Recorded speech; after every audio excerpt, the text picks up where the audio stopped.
Hello guys, tuni num kita na hi. Tuni ga klasiam lo no pen in ga in pona. Zole adu ada omen ho galen tin sei sei kin ti ben. Tu chung guzu hi lang khana ai gia la le. Kan gen the asan nang tampi tu ding yong la. Pat thiên tai tom jing te chun an ne ading mo hin na. Hai sinh các bạn nào là càn lùng à hay em chỉ sang tu quang bùng dù chạy chạy nắng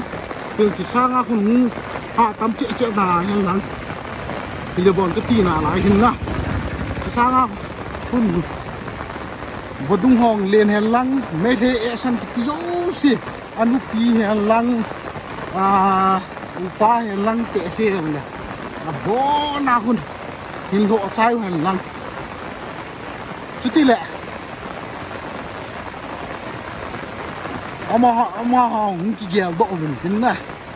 ti ki ho ipg ta bang gen thei ta thu ham ti an ke do diu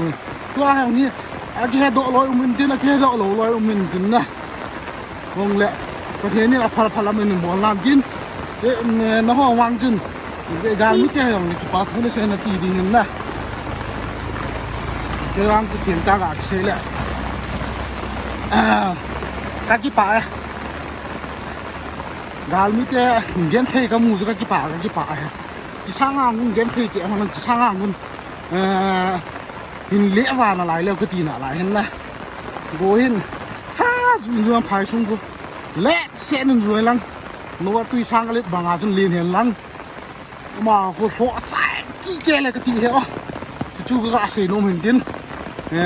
ka sei khil ka sei wal tem le ki ngai da mun din ka sei nung đế luôn mà cái gì khác này nó bỏ ra ngày đồng không này chú chống cho khán giả video không xin like share subscribe nó bỏ pin nhưng nó cái tìm về thì ông mong phá vào thế